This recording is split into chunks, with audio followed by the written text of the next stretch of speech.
귀한 찬양 감사합니다. 우리 옆 사람과 인사 좀 합시다. 우리 감사로 충만하시길 바랍니다. 한번 축복해 주십시오. 감사로 충만하시길 바랍니다. 찬양할 때마다 떨리죠, 그죠? 예, 설교할 때마다 저도 떨립니다. 한 20년 했는데도 떨려요. 그래도 하나님께 영광 돌리는 것이고, 또한 최선을 다하는 모습에서 더 잘해드리고자 하는 마음에서 그런 게 있을 겁니다. 다시 한번 축복하고 또 너무 아름다운 찬양 감사드립니다. 오늘 너희를 복되다 하리라, 이런 제목으로 말라기 강의 다섯 번째 시작을 합니다. 이 설교를 준비하면서 마음이 좀 그래요. 왜냐하면 또 돈 이야기를 하게 됐는데 추수감사절에 딱 그 시점이 돼버려서, 그러나 여러분 순종하는 마음으로 준비했으니까 이해하십시오. 오늘날 교회 밖의 사람들 가운데서 교회에 나오기 싫은 이유 첫 번째가 뭔지 아십니까? 교회 가면 돈 얘기만 한다고, 헌금 이야기를 많이 하기 때문에 나오기 싫다는 통계를 본 적이 있습니다. 저는 그래도 웬만하면 설교를 그렇게 안 하는데 그래도 여러분 그 필요하다고 생각합니다. 종교개혁 시대에도 같은 문제가 지적되었습니다. 교회가 타락하여서 면죄부 판매를 하고요, 또 각종 헌금의 강요가 매우 심각한 정도가 되자 당시 세상 민심이 교회를 등지기 시작했습니다. 그래서 이래서는 안 되겠다. 그래서 그때 루터가 종교개혁을 시작하게 된 것입니다. 그게 동기입니다. 그러나 그럼에도 불구하고 종교개혁자 존 칼빈은 이렇게 말을 했습니다. 뭐라는지 아십니까? 오늘의 교회 문제는 돈에 대한 많은 이야기를 하는 것이 문제가 아니라 돈에 대해서 바른 이야기를 하지 않는 것이 문제다, 이렇게 얘기를 했습니다. 오늘 11주에 대한 말씀을 드리려 합니다. 제 뜻이 아니라 말라기 강의를 하다 보니까 그 본문만 넘길 수 없기 때문에 순차적으로 순종하는 마음으로 준비를 했습니다.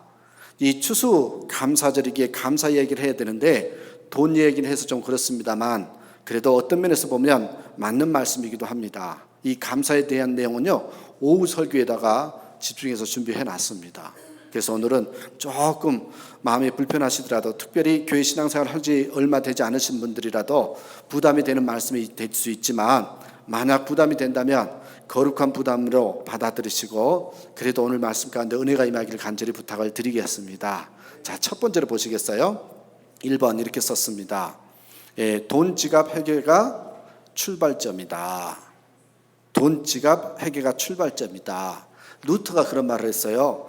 우리에게는 세 가지 회심이 있대요. 세 가지 회심이 있는데, 첫째는 가슴의 회심이요, 가슴. 두 번째는 정신의 회심이요, 생각이 바뀌어져. 그러니까 예수 믿으면 가슴이 바뀌고 생각이 바뀌고, 세 번째 뭐라는지 아십니까? 바로 루터가 그런 말을 했습니다. 돈 지갑의 회심이다. 오늘 본문을 살펴보면 여러분 영적인 침체에 빠져있는 이스라엘 백성들을 향해서, 그리고 영적인 지도력을 상실한 이스라엘 지도자를 향해서, 그리고 경제 파탄에 빠져있는 전 이스라엘 향해서 하나님께서 뭐라고 말씀하시냐면 돌아오라, 돌아오라, 그렇게 얘기를 하십니다. 여러분 오늘 본문 시작하는 7절 한번 여러분 성경책을 보십시오. 성경책 7번에 오늘 본문 7절에 보시면 세 번씩이나 돌아오라, 돌아오라, 돌아오라는 단어를 사용하고 있습니다. 그때 이스라엘 백성들이 묻습니다. 하나님께서 돌아오라, 그러니까 뭐라고 묻냐면 우리가 어떻게 하여야 돌아갈 수 있습니까? 상식적으로 생각해 보면 대답이 이래야 되잖아요. 어떻게 해야 돌아갈 수 있습니까? 그러면 상식적으로 대답하면 하나님의 말씀을 깊이 묵상해라, 무릎이 닳도록 엎드려서 기도해라, 이스라엘 백성들에게 열심히 전도해라 하실 것 같은데 8절의 말씀 보세요. 8절에 뭐라고 하냐면 엉뚱한 대답을 하십니다.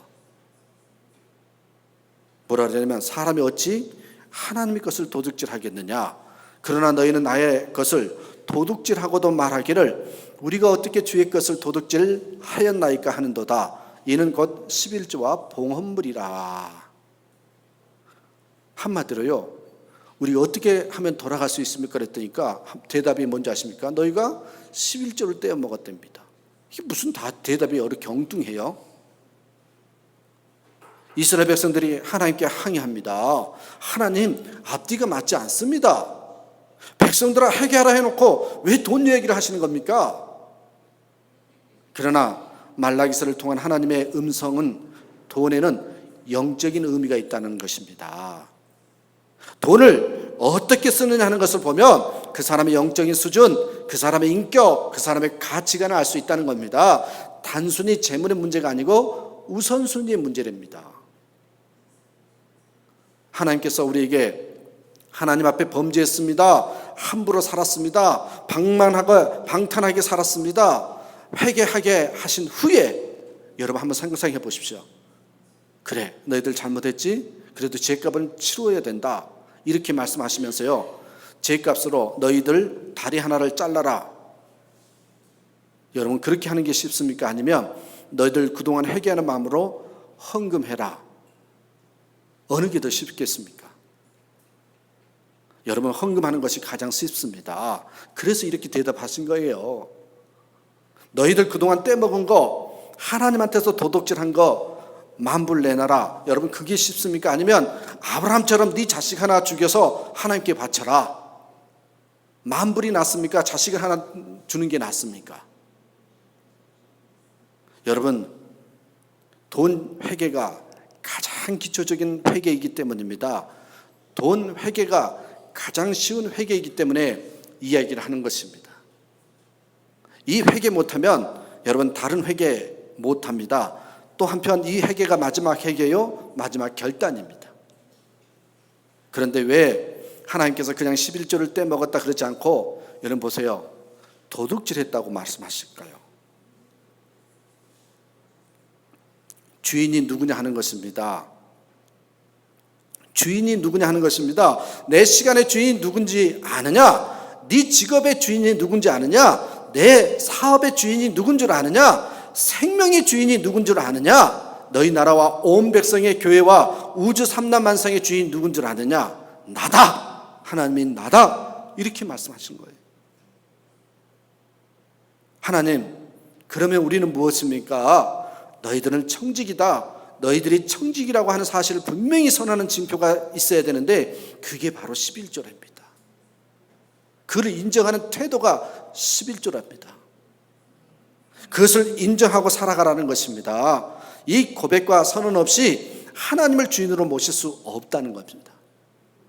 제가 이 말씀을 준비하면서 조용히 기도하고 말라기서를 읽고 묵상하는 가운데 하나님이 제게 소중한 교훈을 하나 가르쳐 주셨습니다.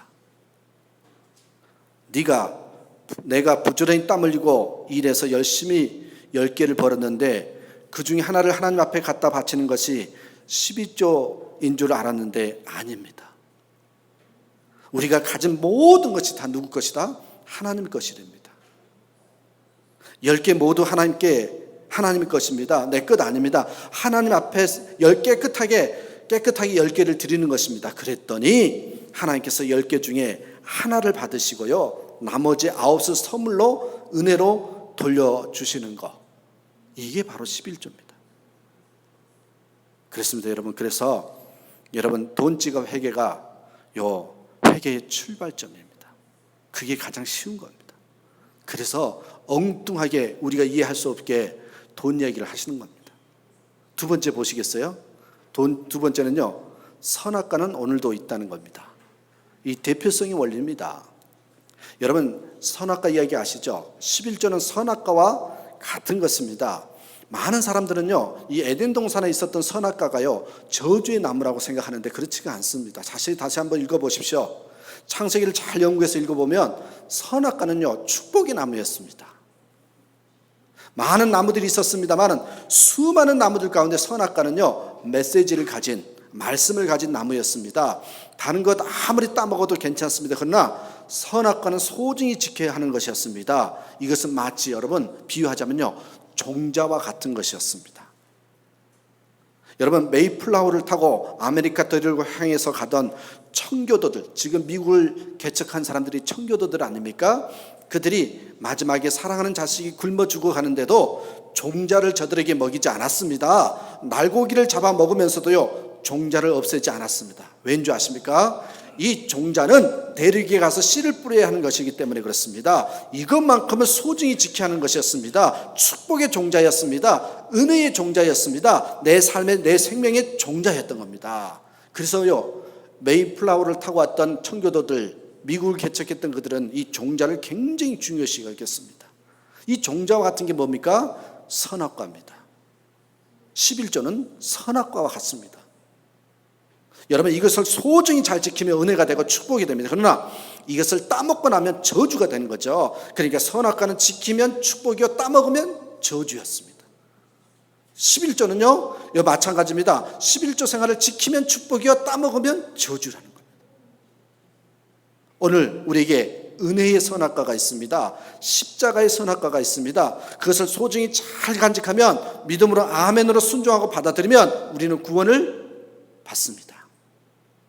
천국 문이 열리는 겁니다. 그러나 이것을 우리가 지키지 않냐고, 순종하지 않냐고 짓밟고 살아가면 우리 모두가 다 저주를 받게 되지요. 그 저주가 뭡니까? 십자가 외에 다른 구원의 길은 없다. 이 말씀에 아멘하면 그리스도인요, 글쎄요 하면요, 구원의 문은 닫히는 거죠. 성경은 우리에게 이것을 분명히 선언하고 있습니다. 고린도전서 1장 18절에서 십자가의 도가 멸망하는 자들에게는 미련한 것이요, 구원을 받은 우리에게는 하나님의 능력이라고. 여러분, 시간에도 선악과가 있고요, 물질에도 선악과가 있고요, 은사에도 선악과가 있습니다. 하나님께 먼저 잘라드려야 할 것들이 있다는 말입니다. 이러면 이것을 신학적으로 이것을 대표성의 원리라 이렇게 말을 합니다. 이 대표성의 원리는 신학에서 굉장히 중요한 용어입니다. 아시다시피 아담과 하와가 범죄함으로 말미암아 온 인류가 범죄한 죄인이 되버리고 말았듯이, 이것을 우리는 뭐라 그래요? 원죄. 예수님께서 십자가에 못 박혀 죽으심으로 말미암아 그분을 나의 구세주로 고백하는 모든 사람들에게 죄를 함께 걸머지고 된 것. 그래서 예수님은 나의 주님이십니다. 예수님의 죽음은 나의 죽음입니다. 예수님의 부활은 나의 부활합니다. 이렇게 고백하면서 모든 사람들에게 예수가 첫 열매가 됐은 거, 이것을 이름하여 대표성의 원리라고 합니다. 예수님을 버리면 인간이길 포기한 것입니다. 구원을 버리고 천국을 버린 것입니다. 여러분, 한국은 5일이 어린이날이고 여기는 10월 둘째 주일이 어린이날이죠. 이게 대표성입니다. 그날만 선물 주고 어린이들에게 잘해주라는 뜻이 아니라, 그날 다시 한번 어린이들 생각하면서 1년 365일 잘하라는 뜻이죠. 그렇습니다. 여러분, 이게 바로 선악과는 오늘도 있는데, 오늘날의 선악과는 뭐다? 11조다. 그 다음에 세 번째로 보십시오. 11조는 물질의 대표자이다는 겁니다. 11조는 물질의 대표자입니다. 여러분, 11조는 물질의 선악과의 물질의 대표자입니다. 내가 쓰는 모든 물질의 대표성이 되는 것입니다. 종자와 같은 것입니다. 그래서 이것을 소중히 잘 지키면 우리가 쓰는 모든 물질들이요, 거룩해지는 겁니다. 잘 들으십시오. 거룩해지는 겁니다. 하나님이 주시는 축복으로 살아가게 됩니다. 그러나 이것을 따먹고 살아가면 비록 그 물질을 선한 일에 사용해도 이 때 묻은 돈, 하나님으로부터 도둑질한 돈, 자기 의를 드러내는 돈이 되고 마는 것입니다. 그래서 여러분, 11조를 소중히 지키는 것은 구원을 소중히 지키는 것입니다. 예수님을 소중히 지키는 것입니다. 이것을 상징하는 것이고 이것을 고백하는 게 11조란 말이에요. 여러분, 8절 하반절 한번 보십시오. 끝에 뭐라고 하냐면 11조와 봉헌물이라 이렇게 표현을 했는데, 11조와 헌물로 나눠서 설명합니다. 엄격하게 얘기하면요, 11조는 헌금이 아니라는 거예요. 예를 들어서 여러분, 저한테 어떤 볼펜을 어떤 청년이 빌려갔다고 합시다. 볼펜을 가지고 사인도 하고 메모도 하고 나서 볼펜을 돌려주면서 어깨에 힘을 딱 줍니다. 오히려 여러분, 쓴 볼펜을 다시 돌려주는 자신을 더 높은 인격자로 평가하고 의시된다면 여러분, 기분이 어떻겠어요? 빌려간 거잖아요. 근데 지가 마치 돌려주면서 지껏 주는 것처럼 하면 그건 말이 안 되죠. 여러분, 볼펜 빌려 쓰고 다시 내게 돌려준 것은 신실하다, 정직하다는 의미 외에는 아무것도 의미가 없습니다. 선행이 아니에요. 그건 당연한 거예요. 선행이 아니에요. 11조 한다고 해서요, 내 믿음이 좋다, 내가 선행 일을 한다, 하나님께 영광 돌린다, 그런 뜻이 아니에요. 단지 돌려주는 것뿐이에요. 정직하다. 요 의미밖에 없습니다. 언젠가요, 국민일보에서 읽었어요. 철없던 시절에 하나님 것에 대한 두려움이 없어서 저지른 잘못을 회개합니다. 그런 짧은 한 토막의 기사를 읽은 적이 있습니다. 이 학교 졸업생으로 현재 공군 모 부대에 재직 중인 박모준이 45살이에요. 주님은 여러분 평생 직업군인을 말하는 거예요. 그 학교 측에 한 장의 편지와 50만짜리 수표 한 장을 이렇게 편지에 넣어서 보낸 편지입니다. 중학교 2학년이었던 지금 한번 그대로 기사를 읽으면 중학교 2학년이었던 지난 1966년 광주 숭일중학교 종교부장으로 일했는데 그부들이 모은 헌금을 한 친구에게 빌려줬어요. 그런데 그 친구가 돈을 갚지 않았고 그 때문에 저는 졸업할 때까지 학교에 헌금을 제대로 전달하지 못했습니다. 지난 40년간 그때 일을 가슴에 두고 살아오다 이제야 갚습니다. 이 박 씨는 또 편지에 수십 년이 지난 지금 헌금을 빌려간 친구의 이름도 헌금의 액수도 정확히 기억나진 않지만 헌금을 제대로 납부하지 못한 일만은 이 마음의 빚으로 남아 뒤늦게나마 사죄를 구하게 됐다고 밝혔습니다. 여러분, 내 것이 아닌 것을 잘못 쓴 죄를 갚고 살겠다는 마음은 대단하기도 하지만 최소한은 여러분 이건 신앙인의 양심입니다. 양심. 11조를 드린다는 것은 물질의 대표자라는 모든 것은 하나님 것입니다 라는 것을 인정하는 모습입니다. 그러니까 여러분 11조를 드리고 나서 이해하고 들으십시오. 어깨에 힘 줄 필요 없습니다. 대단하다고 생각하시면 안 됩니다.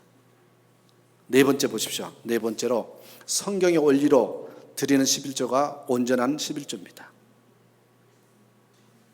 여러분 질문을 드립니다. 11조를 어디다가 드려야 할까요? 11조를 어디다 드려야 할까요? 이거 잘 들으십시오. 10절에 나와 있습니다. 10절에 보면 만군의 여호와가 이르노라 너희의 온전한 11조를 창고에 들여 나의 집에 양식이 있게 하라. 나의 집이에요. 우선 11조는 온전히 드려야 되는 거고 타협하면 안 되죠. 내가 얼마를 드릴까 결제하는 것이 아닙니다. 이미 나와 있습니다. 그리고 11조는 하나님께 바쳐야 됩니다.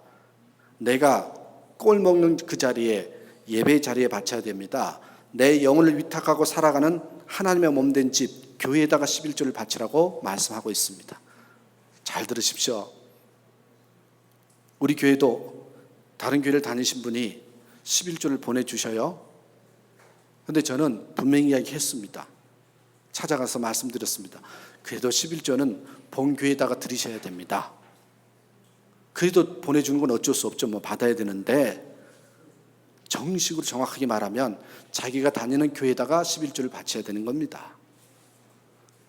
여러분 A라는 학교에 다니고 있는데 등록금을 다른 학교에다 낼 필요는 없죠.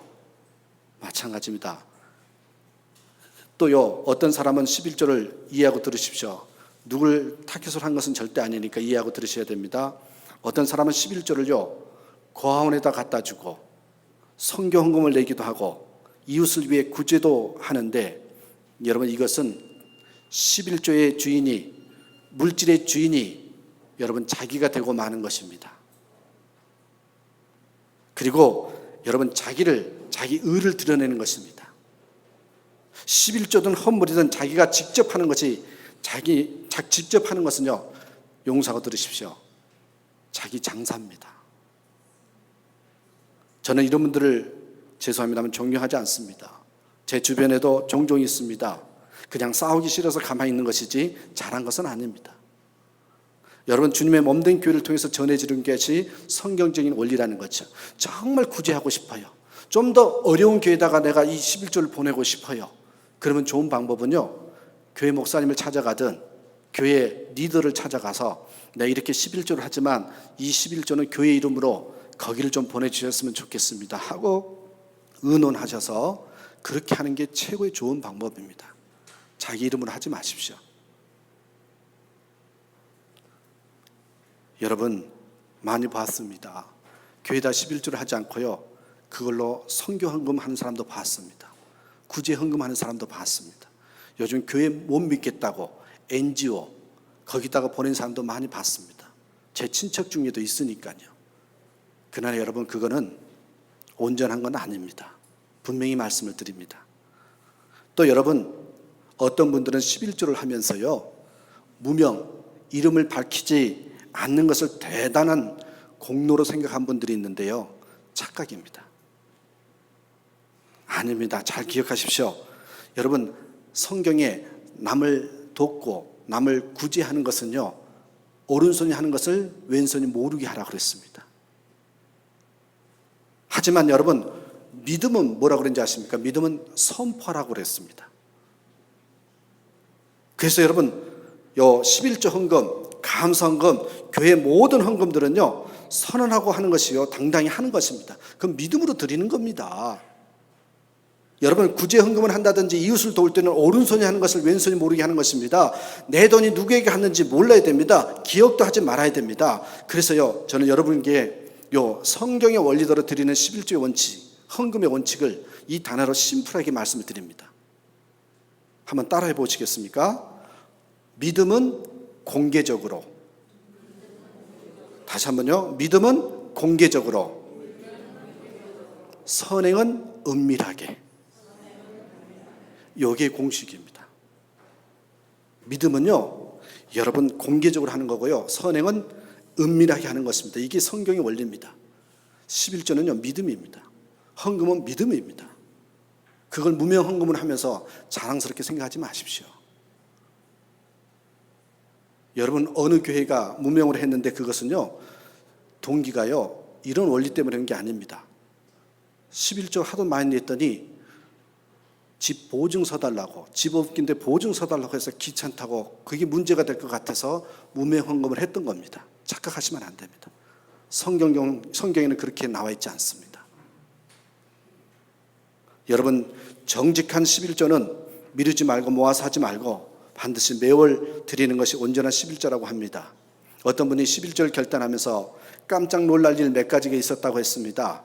처음에 11조 뗄 때 내 살을 도려내는 것처럼 아파서 놀랬답니다. 그런데 얼마 동안 했더니 너무나도 기쁨으로 드릴 수 있어서 놀랬답니다. 9을 가지고 살았는데도 지혜가 생겨서 풍성한 것을 보고 놀랬답니다. 11조를 바치는 날이면 교회에 달려나가고 싶고 하나님 앞에 은혜가 되는 것을 보고 놀랬답니다. 그리고 기름진 삶을 누릴 수 있는 나의 삶을 보고도 깜짝 놀랬답니다. 우리는 하나님의 살아계심을 믿어야 합니다. 그분은 약속을 지키는 신실한 분임을 여러분 믿어야 됩니다. 미국의 돈은요, 1불짜리 1000불짜리나 여러분 1불짜리나 100불짜리나 모두 거기에 뭐라 써 있냐면 In God we trust. 우리는 하나님을 믿습니다 라는 말이 적혀 있습니다. 세계의 돈이 되는 여러분 축복을 받은 이유인지 모르겠습니다만은 이것이 남북전쟁이 어려울 때 한 농촌의 목사님이 당시 재무장관인 최이스에게 건의해서 국회가 승인해서 미국 돈에는 그 단어가 써 있다라는 겁니다. 사랑하는 여러분, 기억하십시오. 11조를 드리되요, 성경적인 원리를 바로 알고 드리셔야 됩니다. 그래야 복이 됩니다. 자, 마지막으로 더 볼까요? 5번째입니다. 11조에는요, 저주와 축복이 있다는 겁니다. 여러분, 두 가지를 살펴봐요. 9절 한번 보시겠어요? 9절에 너희 곧 온 나라가 나의 것을 도둑질하였으면 너희가 저주를 받았느니라. 보세요. 저주가 있죠? 여기에 중요한 단어가 있습니다. 여기에 받았느니라 라는 단어가 있습니다. 여러분, 11조를 하지 않으면 저주를 받을 것이다, 이런 말이 아니에요. 이미 받았다라는 겁니다. 그동안 11조 안 한 사람이 은혜 받고 다시 하려고 종종 저에게 물어요. 목사님, 제가 3년 동안 11조를 못했는데 은혜를 깨닫고 나서 좀 드리고 싶은데 어떻게 하면 좋을까요? 드리면 좋죠. 갚으면 좋습니다. 그러나 여러분, 갚지 못해도 드리지 못해도 괜찮습니다. 왠지 아십니까? 이미 저주를 받았기 때문에. 여러분, 무슨 저주를 받았나요? 11절 보세요. 11절에 나와요. 만군의 여호와가 이르노라 내가 너희를 위하여 메뚜기를 금하여 너희 토지 소산을 먹어 없애지 못하게 하며 너희 밭에 포도나무 열매가 기한 전에 떨어지지 않게 하리니. 여러분, 이 축복 이야기를 뒤집어 놓으면요, 너희가 하나님 것을 도둑질함으로 말미암아 황충이 생겼다는 겁니다. 황충은 여러분 곡식 가운데 날아다니는 메뚜기를 말합니다. 11조를 하지 않는 사람은요, 11조 하지 않는 만큼 메뚜기에 와서 이미 재산을 다 갉아 먹었다는 거예요. 그래서요, 이 어떤 목사님이 이야기를 했는데 이건 정확하다고 생각합니다. 어떤 목사님이 뭐라냐면 이 세상에는요 11조 안 한 사람은 한 사람도 없대요. 여러분 11조 안 한 사람은 한 사람도 없답니다. 모든 사람은 다 11조 했답니다. 그러면서 뭐라 그런지 아십니까? 다만 하나님께 바치느냐, 경찰서에 바치느냐, 사기꾼에 바쳤느냐, 병원에 바쳤느냐, 그 차이뿐이랍니다. 여러분 11조를 바치지 않으면 아마 그 액수 이상의 병원비로 나갔을 겁니다. 어떤 사람은 사기당해서 11조 이상을 손해봅니다. 자녀들이 사고쳐서 뒤처리하느라고 그 돈을 썼을 겁니다. 여러분 보십시오. 누구나 다 11조를 다 바쳤습니다. 단 하나님께 바치지 않는 대신 세상에 바쳤다는 말씀이죠. 이게 성경에 있는 그 말씀입니다. 자, 그러면 마지막으로 11조를 잘한 백성에게 오늘 본문이 많은 것을 축복하고 있는데 세 가지 축복이 나와요. 보실까요? 첫 번째 축복 1, 하늘 문이 열린다. 하나님을 주권을 고백하는 사람들에게 하늘 문은 언제나 열리게끔 되어 있습니다. 주는 그리스도시요 살아계신 하나님의 아들이니이다. 베드로가 고백할 때 여러분 천국의 열쇠를 너에게 주겠다 이렇게 말씀했습니다. 믿음으로 하늘 문을 열게 되어 있다는 것입니다. 기도로 하늘 문을 열어서 성령 충만을 받게 되는 것입니다. 마찬가지입니다. 여러분 11조를 찬송하고 기쁨으로 드림으로 말미암아 하늘 보화 창고를 열게끔 해주겠다는 것입니다. 놀라운 은혜를 주시겠다는 하나님의 약속이 있는 겁니다. 두 번째 복을 보십시오. 뭡니까? 황충이 금해질 것이다.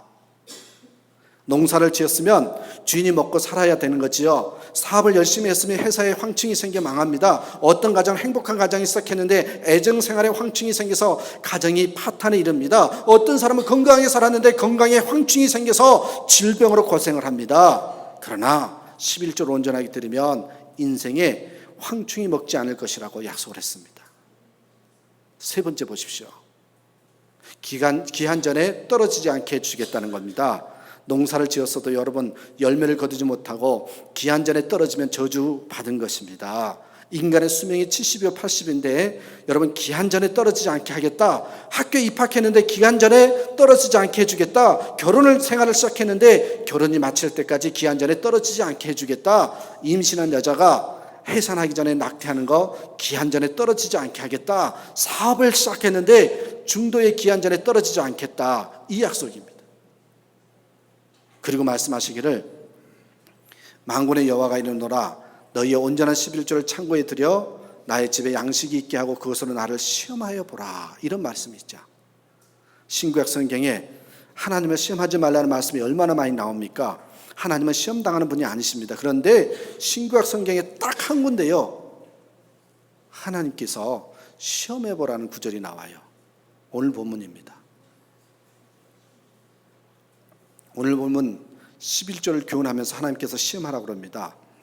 여기에 강조한 단어가요 온전한입니다. 타협하지 않는 11조입니다. 무슨 얘기입니까? 믿음으로 아멘하고 하면 좋고 그러지 못하면 하나님을 시험하는 것으로 하고 시험이라도 해보라는 겁니다. 체험이라도 해보라는 겁니다. 그만큼요 확실성입니다. 11조로 하면 그만큼 내가 너를 축복하겠다라는 확신 그걸 심어서 말씀하신 겁니다. 말씀을 마치겠습니다. 세계적인 부호 록펠러에게 여러분 위기의 순간이 있었습니다. 그는 친구의 권유로 광산업을 시작했습니다. 그러나 사기를 당해 원금을 모두 날렸습니다. 광부들은 폭도로 변해 밀린 임금을 요구했습니다. 빅독촉에 시달리던 록펠러는 너무 괴로워 모든 사업과 심지어 생을 포기할까도 생각했습니다. 기업을 처음 시작할 때부터 철저한 11조 생활을 해온 록펠러는 황량한 폐광에 엎드려 기도했습니다. 하나님의 말씀은 1.1억도 틀림이 없음을 믿습니다. 저는 지금까지 온전한 11조를 드려왔습니다. 그런데 왜 이런 시련을 주십니까? 하나님이 살아계심을 보여주십시오. 그렇게 통곡하면서 록펠러는 기도했답니다. 그때 마음속 깊은 곳으로부터 들려오는 위로의 음성이 있었습니다. 때가 되면 열매를 거두리라. 나를 믿었으면 계속 따라 더 깊이 파라. 더 깊이 파라. 이 음성을 듣고 록펠러는 이 말씀을 믿고 폐광을 더 깊이 파기 시작했습니다. 사람들은 록펠러가 제정신이 아니라면서 수군거렸습니다. 여러분 아십니까? 그때 갑자기 황금 대신, 폐광에서 황금을 캐고 있었는데 황금 대신 검은 물이 분수처럼 공중으로 솟구쳤습니다. 그게 바로 석유였습니다. 석유. 록펠러는요, 이 유전을 발견해서 일약 거부가 된 것입니다. 그래서 록펠러가 한 유명한 말이 있습니다. 하나님을 섬기는 11조는 위기의 순간에 더 정직하게 하는 것이다. 여러분, 저와 여러분, 이 2014년 추수감사절을 맞이하면서 다시 한번 왜 하나님께서 우리 교회에 11조 얘기를 하셨을까? 심플합니다. 우리 정직하게 살라는 겁니다. 정직한 저와 여러분 되시길 간절히 축원합니다. 기도하겠습니다. 하나님 감사합니다. 오늘 저희들에게 귀하다 허락하시고 특별히 말라기 가게를 통해서 말씀하신 하나님, 진정 우리 모든 것들 속에